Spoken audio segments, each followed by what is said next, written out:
अपवित्रः पवित्रो वा सर्वावस्थाङ्गतोऽपि वा ಯಸ್ಮರೇತ್ ಪುಂಡರೀಕಾಕ್ಷಂ ಸ ಬಾಹ್ಯಾಭ್ಯಂತರ ಶ್ರುತಿಃ. ಈ ಚಿತ್ರದಲ್ಲಿ ಮಾಧ್ವರಲ್ಲಿ ಇರುವ ಒಂದು ಶ್ರೀವೈಷ್ಣವರನ್ನು ಕುರಿತು ಇರುವ ಭ್ರಮೆಯನ್ನು ಅಪಸಾರಿಸಲು ಪ್ರಯತ್ನಿಸುವೆ. ಇಲ್ಲಿ ಮೊದಲು ಅವರಲ್ಲಿ ಒಬ್ಬರು ಆಚಾರ್ಯರಾದ ಮಾಹುಲಿ ಆಚಾರ್ಯರವರು ಏನು ಹೇಳುತ್ತಾರೆ ಅಂತ ಕೇಳೋಣ. ಇಲ್ಲಿ ಕೇಳಿ. ಅವರು ಆ ಚೈತನ್ಯ ಎನ್ನುವವರೇ ಸಾಕ್ಷಾತ್ ನಾರಾಯಣ ಎಂದು ಹೇಳುವಂಥವರು. ಚೈತನ್ಯ ಎನ್ನುವನು ನಾರಾಯಣ ಯಾಕೆ ಅಂದರೆ ನಾರಾಯಣ ಭಗವಂತ ದಾಸನಾಗಿ, ದೇವರ ದಾಸನಾಗಿ ಹೇಗೆ ಇರಬೇಕು ಅಂತನ್ನುವುದನ್ನು ತೋರಿಸಿಕೊಡುವುದಕ್ಕಾಗಿ ಮಾಡಿದ ಅವತಾರ ನಾರಾಯಣನ ಅವತಾರನೇ ಎಂದಾಗಿ ಪೂರ್ಣಾವತಾರ ನಾರಾಯಣಾವತಾರ ಅಂತ ಹೇಳುವಂಥವರು. ಹಾಗಾಗಿ ಅದು ರಾಜೇಂದ್ರ ತೀರ್ಥರ ಪರಂಪರೆಯಿಂದ ಹಿಡಿದುಕೊಂಡು ಯಾವ ವೈಷ್ಣವರಿಗೂ ಶ್ರೀಮದಾಚಾರ್ಯರ ಪರಂಪರೆಯವರಿಗೂ ಸಮ್ಮತವಾದದ್ದಲ್ಲ. ಆದ್ದರಿಂದ ಆ ಗೌಡೀಯ ಸಂಪ್ರದಾಯದ ಏನು ಸಿದ್ಧಾಂತವಿದೆಯೋ ಅದು ನಮ್ಮಿಂದ ದೂರವಾಯಿತು. ವಾಸ್ತವಿಕವಾಗಿ ಅವರೆಲ್ಲ ಹೇಳುವುದು ನಮ್ಮ ಪರಂಪರೆಯಲ್ಲಿ ರಾಜೇಂದ್ರ ತೀರ್ಥರು ಅವನ ಸಾಕ್ಷಾತ್ ನಾರಾಯಣನೇ ಎಂದು. ಹಾಗಾಗಿ ಇದು ಬಂತು. ಅದೇ ರೀತಿಯಾಗಿ ಸ್ವಾಮಿನಾರಾಯಣ ಇಲ್ಲಿ ಏನು ಹೇಳಿದ್ದಾರೆ ಅಂದರೆ, ಇಲ್ಲಿವರೆಗೂ ಚೈತನ್ಯ ಮಹಾಪ್ರಭುಗಳ ಅನುಯಾಯಿಗಳು ಚೈತನ್ಯ ಪ್ರಭು ಅವರನ್ನು ನಾರಾಯಣನ ಅವತಾರವೆಂದು ಹೇಳುತ್ತಾರೆ. ಅದು ನಮ್ಮಲ್ಲಿ ಸಮ್ಮತವಲ್ಲ, ಅವರು ಪೂರ್ಣಾವತಾರ ಅಲ್ಲ ಅಂತ ಹೇಳ್ತಾರೆ. ಇದರ ಬಗ್ಗೆ ಆಮೇಲೆ ಮಾತಾಡೋಣ. ಈಗ ಸ್ವಾಮಿನಾರಾಯಣ ಸಂಪ್ರದಾಯದ ಬಗ್ಗೆ ಏನು ಹೇಳುತ್ತಾರೆ ಅಂತ ಕೇಳೋಣ. ನಾರಾಯಣ ಸಂಪ್ರದಾಯ, ಸ್ವಾಮಿನಾರಾಯಣ ಸಂಪ್ರದಾಯದಲ್ಲಿ ಆದದ್ದೇನು ಅಂತಂದರೆ, ಸ್ವಾಮಿನಾರಾಯಣ ಅವನ ಸಾಕ್ಷಾತ್ ನಾರಾಯಣನೇ ಎಂದು ಅವರು ಪ್ರತಿಪಾದನೆ ಮಾಡ್ತಾರೆ. ಆ ಸ್ವಾಮಿನಾರಾಯಣ ಸಾಕ್ಷಾತ್ ನಾರಾಯಣ ಅಂತ ಹೇಳಿದ್ದರಿಂದ ಅದು ಎಲ್ಲಿ ಪುರಾಣಗಳಲ್ಲಿ ಮಹಾಭಾರತಾದಿಗಳಲ್ಲಿ ಎಲ್ಲಿ ಹೇಳಿಲ್ಲ. ಆದ್ದರಿಂದಾಗಿ ಅದು ಪರಮಾತ್ಮನ ಅವತಾರ ಎಂದು ಸರ್ವಥಾ ಭಾವಿಸತಕ್ಕದ್ದಲ್ಲ ಎಂದಾಗಿ ನಮ್ಮ ಸಿದ್ಧಾಂತದಿಂದ ಅವರ ಸಿದ್ಧಾಂತ ದೂರವಾಯಿತು. ಹೀಗೆ ಅವರೇ ನಮ್ಮಿಂದ ಬಂದವರೇನಲ್ಲ, ಆದರೆ ಅವರು ವಿಷ್ಣು ಭಕ್ತರು. ವಿಷ್ಣು ಭಕ್ತರಾಗಿದ್ದರೂ ಕೂಡ ಅವರು ಸ್ವಾಮಿನಾರಾಯಣ ಸಂಪ್ರದಾಯದಲ್ಲಿ ದೇವರೇ ಕೃಷ್ಣನೇ ಭಗವಂತನೇ ಸ್ವಾಮಿನಾರಾಯಣನಾಗಿ ಅವತಾರ ಮಾಡಿದ. ಅವಾಂತರ ಪ್ರಮೇಯಗಳು ಬೇಕಾದಷ್ಟಿವೆ.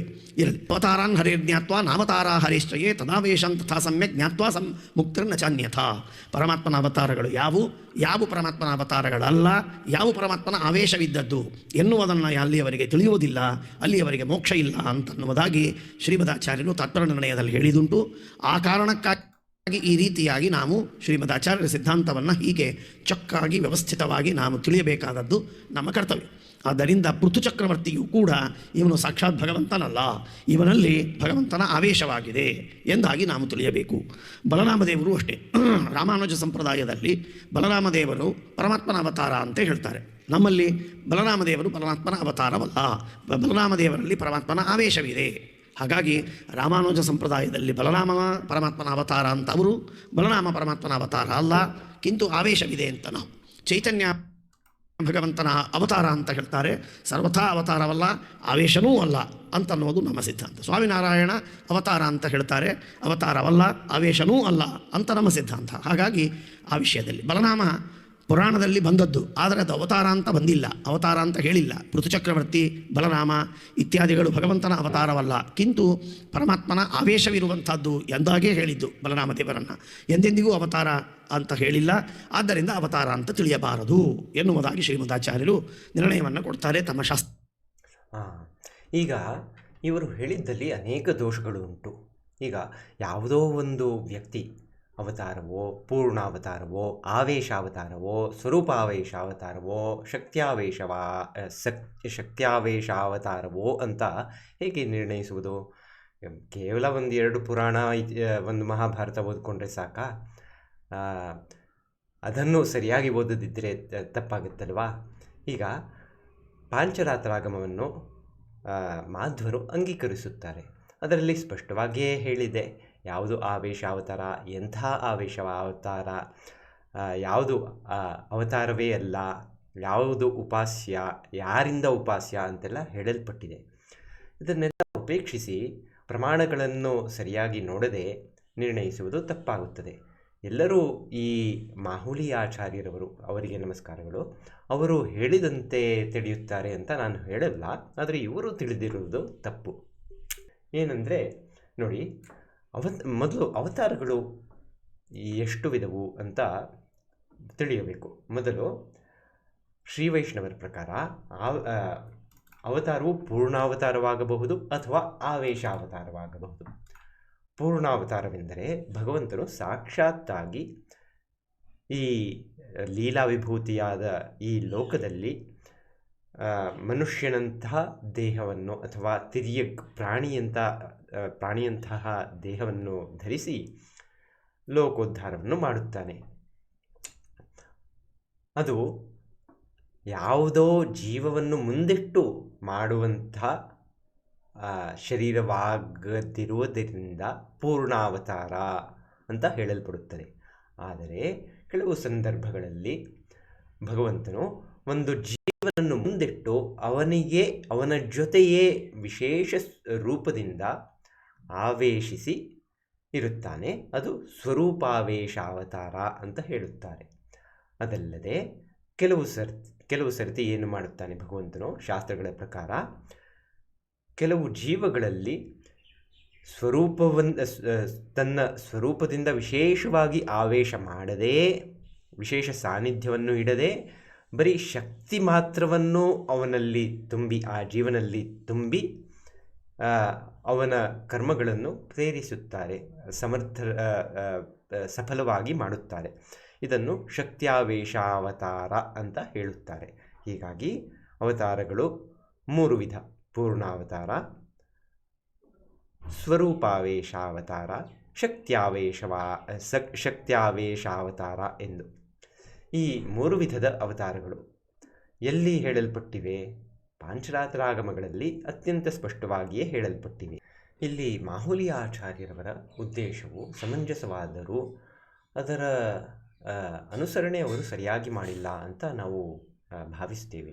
ಹೇಗೆಂದರೆ, ನಾನು ನೋಡಿರುವಂತೆ ಯಾವುದೇ ಶ್ರೀ ವೈಷ್ಣವ ಗ್ರಂಥದಲ್ಲೂ ಬಲರಾಮನು ಪೂರ್ಣಾವತಾರ ಅಂತ ಹೇಳಲ್ಪಟ್ಟಿಲ್ಲ. ಹಾಗಾದರೆ ಬೇರೆಯವರ ಪಕ್ಷವನ್ನು ಸರಿಯಾಗಿ ಪ್ರತಿಪಾದಿಸುವುದು ಇವರ ಕರ್ತವ್ಯ, ಪ್ರವಚನಕಾರರಾಗಿ, ವಿದ್ವಾಂಸರಾಗಿ. ಹಾಗೆ ಮಾಡಿಲ್ಲ. ಹಾಗೆ ಮಾಡದೆ ಇವರು ಬಲರಾಮನು ಪೂರ್ಣಾವತಾರ ಅಂತ ಶ್ರೀ ವೈಷ್ಣವರ ಅಭಿಪ್ರಾಯ. ಆದ್ದರಿಂದ ಅದು ಪ್ರಾಮಾಣಿಕರಲ್ಲ. ನಮ್ಮ ಮಧ್ವಾಚಾರ್ಯರು ಅವತಾರವನ್ನು ಸರಿಯಾಗಿ ತಿಳಿದರೆ ಮಾತ್ರ ಮೋಕ್ಷ ಅಂತ ಹೇಳಿದ್ದಾರೆ. ಆದ್ದರಿಂದ ಅವರಿಗೆ ಮೋಕ್ಷ ಇಲ್ಲ, ನಮ್ಮಿಂದ ಆದವರು ಅಂತ ಹೇಳುತ್ತಾರೆ. ಅದು ಸಮಂಜಸವಲ್ಲ. ಮತ್ತೊಂದು ಗಮನಿಸಬೇಕಾದ ವಿಷಯವೇನೆಂದರೆ, ರಾಮಾನುಜ, ಅವನಿಗಿಂತ ಹಿಂದೆ ಲಕ್ಷ್ಮಣ, ಅವನಿಗಿಂತ ಹಿಂದೆ ಅನಂತ, ಇವುಗಳು 3 ಒಂದೇ ಜೀವದ ರೂಪಗಳು ಎಂದು ಉತ್ಪ್ರೇಕ್ಷಿಸುತ್ತಾರೆ ಶ್ರೀ ವೈಷ್ಣವರು. ಈ ಶ್ಲೋಕವು ಶ್ರೀ ವೈಷ್ಣವರಲ್ಲಿ ಅಲ್ಲಲ್ಲಿ ಉದ್ಧರಿಸಲ್ಪಡುತ್ತದೆ, ಪ್ರಸಿದ್ಧವಾಗಿದೆ. ಅನಂತಃ ಪ್ರಥಮಂ ರೂಪಂ ಲಕ್ಷ್ಮಣಶ್ಚ ತತಃ ಪರಂ ಬಲಭದ್ರಸ್ತೃತೀಯಸ್ತು ಕಲೌ ಕಶ್ಚಿತ್ ಭವಿಷ್ಯತಿ ಅಂತ.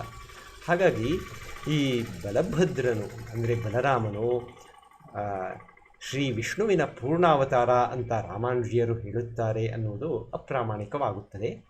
ಅದರ ಸ್ಥಾನದಲ್ಲಿ ಅಲ್ಲಿ ಯಾವುದೋ ಜೀವನ ಅವತಾರವು, ಅದರ ಹಿಂದೆ ಆವೇಶ ಅವತಾರವು, ವಿಷ್ಣುವಿನ ಆವೇಶ ಅವತಾರವು ಆಗುತ್ತದೆ ಎನ್ನುವುದು ಪ್ರಾಮಾಣಿಕವಾದ ಶ್ರೀ ವೈಷ್ಣವರ ಅಭಿಪ್ರಾಯ, ರಾಮಾನುಜೀಯರ ಅಭಿಪ್ರಾಯ ಅಂತ ಹೇಳಬಹುದು. ಮಾಹುಲಿ ಆಚಾರ್ಯ ಸದೃಶರು ಮತ್ತಷ್ಟು ಜಾಗರೂಕತೆಯಿಂದ ಪರಪಕ್ಷದ ನಿರೂಪಣೆಯನ್ನು ಮಾಡಬೇಕು. ಹಾಗೆ ಅವರ ಉದ್ದೇಶ ಏನೆಂದರೆ, ರಾಮಾನುಜಿಯರ ಅವತಾರಗಳ ತಾತ್ಪರ್ಯ ಜ್ಞಾನ ಸರಿಯಾಗಿಲ್ಲ, ನಮ್ಮಿಂದ ಭಿನ್ನವಾಗಿದೆ ಅಂತ ತೋರಿಸುವುದೇ ಅವರ ಉದ್ದೇಶವಾಗಿದ್ದರೆ ಅವರು ಇಷ್ಟೆಲ್ಲ ಸರ್ಕಸ್ ಮಾಡುವುದು ಬೇಕಿಲ್ಲ. ಅವರು ಏನು ಮಾಡಬಹುದು? ಅವರು ಕೇವಲ ವ್ಯಾಸದೇವರನ್ನೇ ಗ್ರಹಿಸಬಹುದು.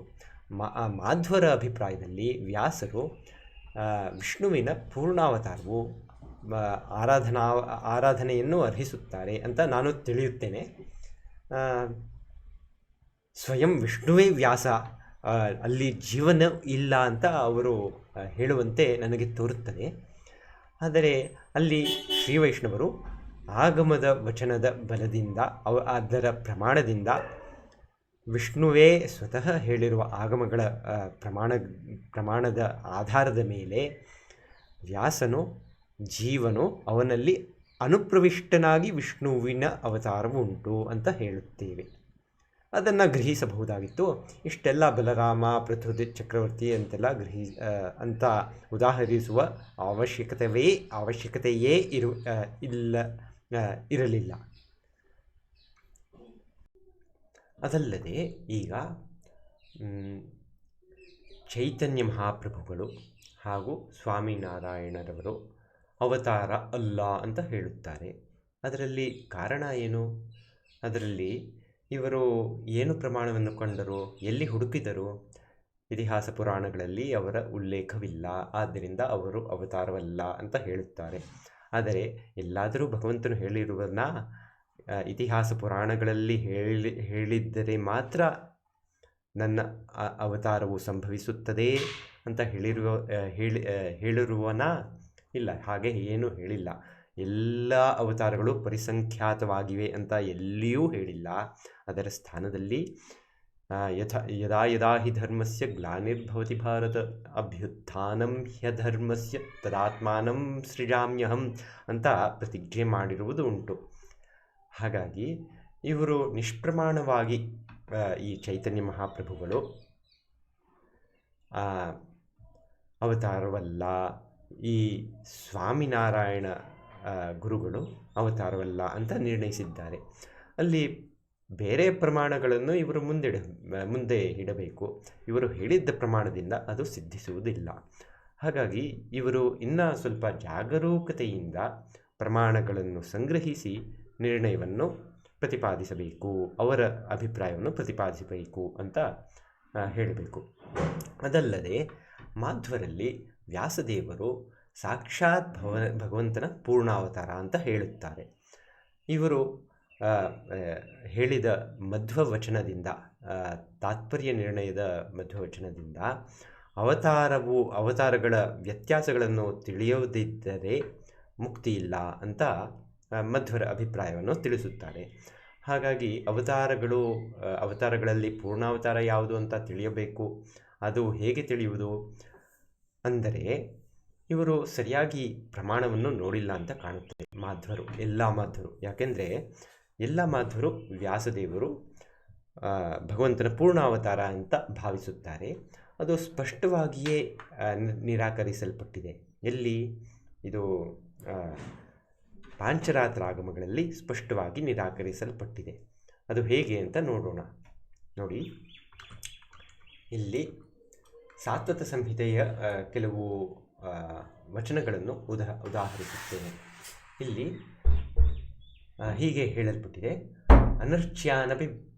ಅನರ್ಚ್ಯಾನಪಿ ವಕ್ಷ್ಯಾಮಿ ಪ್ರಾದುರ್ಭಾವಾನ್ ಯಥಾಕ್ರಮಂ ಚತುರ್ಮುಖಸ್ತು ಭಗವಾನ್ ಸೃಷ್ಟಿಕಾರ್ಯೇ ನಿಯೋಜಿತಃ ಶಂಕರಾಖ್ಯೋ ಮಹಾನ್ ದೇವಃ ಸಂಹಾರೇ ವಿನಿಯೋಜಿತಃ ಮೋಹನಾರ್ಥೇ ತಥಾ ಬುದ್ಧಃ ವ್ಯಾಸಶ್ಚೈವ ಮಹಾನ್ ಋಷಿಃ ವೇದಾನಾಂ ವ್ಯಸನೆ ತತ್ರ ದೇವೇನ ವಿನಿಯೋಜಿತಃ ಅರ್ಜುನೋ ಧನ್ವಿನಾಂ ಶ್ರೇಷ್ಠೋ ಜಾಮದಗ್ನ್ಯಃ ಪ್ರತಾಪವಾನ್ ವಸೂನಾಂ ಪಾವಕಶ್ಚಾಪಿ ವಿತ್ತೇಶಶ್ಚ ತಥೈವ ಚ ಯದ್ಯದ್ವಿಭೂತಿಮತ್ಸಕ್ತಂ ಶ್ರಿಯಾ ಜುಷ್ಟಂ ವಿಶೇಷತಃ ರಾಗದ್ವೇಷವಿಹೀನಂತು ಸ್ವತೋ ಬಲವದುಲ್ಬಣಂ ತತ್ತದಂಶಂ ವಿಜಾನೀಯಾತ್ ಮಮ ಕಾರ್ಯಾರ್ಥಮಾದರಾತ್ ಏವಮಾದ್ಯಾಸ್ತು ಸೇನೇಶ ಪ್ರಾದುರ್ಭಾವೈರಧಿಷ್ಠಿತಾಃ ಜೀವಾತ್ಮಾನಃ ಸತ್ವ ಏತೆ ನೋಪಾಸ್ಯಾ ವೈ ಮುಮುಕ್ಷುಭಿಃ. ಇಲ್ಲಿ ಏನು ಹೇಳಲ್ಪಟ್ಟಿದೆ? ಚತುರ್ಮುಖನಾದ ಬ್ರಹ್ಮನು, ಶಂಕರನು, ವ್ಯಾಸನು, ಅರ್ಜುನನು, ಜಾಮದಗ್ನ್ಯನು ಅಂದರೆ ಪರಶುರಾಮನು, ಅಗ್ನಿಯು, ಕುಬೇರನು, ಇವರೆಲ್ಲ ಜೀವಗಳು. ಇವರು ಭಗವಂತನೆಂದು ಮುಮುಕ್ಷುಗಳಿಂದ ಉಪಾಸ್ಯರು ಅಲ್ಲ ಅಂತ ಹೇಳಲ್ಪಟ್ಟಿದೆ. ಮುಂದೆ ಇನ್ನು ಸ್ಪಷ್ಟವಾಗಿ ಹೇಳ್ತಾರೆ: ಆವಿಷ್ಟ ಮಾತ್ರಾಸ್ತೆ ಸರ್ವೇ ಕಾರ್ಯಾರ್ಥಮಮಿತದ್ಯುತೆ ಅನರ್ಚ್ಯ ಏವ ಸರ್ವೈತೆ ವಿರುದ್ಧತ್ವಾನ್ ಮಹಾಮತೆ ಅಹಂಕೃತಿಯುತಾಶ್ಚೈತೆ ಜೀವಮಿಶ್ರಾಹ್ಯಧಿಷ್ಠಿತಾಃ ಪ್ರಾದುರ್ಭಾವಾಸ್ತು ಮುಖ್ಯಾಯೇ ಮದಂಶತ್ವಾದ್ವಿಶೇಷತಃ ಅಜಹತ್ ಸ್ವಸ್ವಭಾವಾ ಹಿ ಇಲ್ಲಿವರೆಗೂ ಏನು ಹೇಳಿತ್ತು, ಅಹಂಕೃತಿಯುತಾಶ್ಚೈತೆ ಜೀವಮಿಶ್ರಾಹ್ಯಧಿಷ್ಠಿತ ಅಂತ ಇವರು ಜೀವಮಿಶ್ರರು ಪೂರ್ಣಾವತಾರಗಳು ಅಲ್ಲ ಅಂತ ಸಾತ್ವತ ಸಂಹಿತೆಯ ನಿರ್ಣಯ. ಪ್ರಾದುರ್ಭಾವಾಸ್ತು ಮುಖ್ಯಾಯೇ, ಇಲ್ಲಿ ಮುಂದೆ ಪೂರ್ಣಾವತಾರಗಳು ಹೇಗಿರುತ್ತವೆ ಅಂತ ಹೇಳಲ್ಪಟ್ಟಿದೆ. ಪ್ರಾದುರ್ಭಾವಾಸ್ತು ಮುಖ್ಯಾಯೇ ಮದಂಶತ್ವಾದ್ ವಿಶೇಷತಃ ಅಜಹತ್ ಸ್ವಸ್ವಭಾವಾ ಹಿ ದಿವ್ಯಾ ಪ್ರಾಕೃತ ವಿಗ್ರಹಾಃ ದೀಪಾ ಇವೋತ್ಪನ್ನಾ ಜಗತೋ ರಕ್ಷಣಾಯತೆ ಅರ್ಚ್ಯ ಏವ ಹಿ ಸೇನೇಶ ಸಂಸೃತ್ಯುತ್ತರಣಾಯ ವೈ. ಈ ರಾಮಕೃಷ್ಣಾದ್ಯವತಾರಗಳು ಹೇಗೆ ದೀಪದಿಂದ ದೀಪವನ್ನು ಹುಟ್ಟಿಸಿದರೆ 2 ಜ್ವಾಲೆಗಳಲ್ಲಿ ವ್ಯತ್ಯಾಸವಿಲ್ಲವೋ ಹಾಗೆಯೇ ವ್ಯತ್ಯಾಸವಿರುವುದಿಲ್ಲ ಈ ಪೂರ್ಣಾವತಾರಗಳಲ್ಲಿ ಮತ್ತು ವಾಸುದೇವನ ಸ್ವರೂಪದಲ್ಲಿ ಅಂತ ಸ್ಪಷ್ಟವಾಗಿ ಪ್ರತಿಪಾದಿಸುತ್ತಾರೆ. ಅವರಲ್ಲಿ ಜೀವಮಿಶ್ರವಿಲ್ಲ, ಅವರು ಮುಮುಕ್ಷುಗಳಿಂದ ಸಂಸಾರದಿಂದ ಉತ್ತೀರ್ಣರಾಗುವುದಕ್ಕಾಗಿ ಉಪಾಸ್ಯರು ಅಂತ ಸ್ಪಷ್ಟವಾಗಿಯೇ ಸಾತ್ವತ ಸಂಹಿತೆಯ ಅಭಿಪ್ರಾಯ. ಇದರ ವಿರುದ್ಧವಾಗಿ ಇರುವ ಮಾಧ್ವರ ಅಭಿಪ್ರಾಯವು ಪ್ರಾಮಾಣಿಕವಲ್ಲ. ಏಕೆಂದರೆ ಅವರ ಲೆಕ್ಕದಲ್ಲಿಯೂ ಕೂಡ ಪಾಂಚರಾತ್ರಾಗಮವು ಪ್ರಮಾಣವೇ. ಅದರಲ್ಲಿ ಸಾತ್ವಿಕ ಸಂಹಿತೆಯು ಪ್ರಮಾಣರತ್ನ ನಾಮ ರತ್ನತ್ರಯದಲ್ಲಿ ಒಂದಾಗಿರುವಂಥದ್ದು. ಅಂದರೆ ಪಾಂಚರಾತ್ರಾಗಮದಲ್ಲಿಯೂ ಪ್ರಾಮಾಣ್ಯ ತಾರತಮ್ಯವು ಪಾಂಚರಾತ್ರಾಗಮದಿಂದಲೇ ಹೇಳಲ್ಪಟ್ಟಿದರೂ ಅವುಗಳಲ್ಲಿ ಈ ಸಾತ್ವತ ಸಂಹಿತೆಯು ಒಂದು ಉತ್ತಮ ಘಟ್ಟದ ಪ್ರಮಾಣವೆಂದು ಪರಿಗಣಿಸಲ್ಪಡುತ್ತದೆ. ಹೀಗೆ ಇವರು ಬದಲು ಹೇಳಬಹುದು. ಹೇಗೆಂದರೆ ನಮ್ಮ ಶ್ರೀವೈಷ್ಣವರಲ್ಲಿ ಕೆಲವರಲ್ಲಿ ಒಂದು ಭ್ರಮೆ ಇದೆ, ಒಂದು ಏಕದೇಶಿಗಳು ಅಂತ ಹೇಳುತ್ತಾರೆ. ಅವರು ಒಂಥರ ವೈ ಅಂತ ಒಂದು ನಾಮ ಹಾಕ್ಕೊಳ್ತಾರೆ. ಮತ್ತು ಅವರು ಸ್ವಲ್ಪ ಪ್ರಮಾಣವನ್ನು ಸರಿಯಾಗಿ ತಿಳಿಯದೆ ತಪ್ಪು ಅಭಿಪ್ರಾಯಗಳನ್ನು ಇಟ್ಟುಕೊಳ್ಳುತ್ತಾರೆ.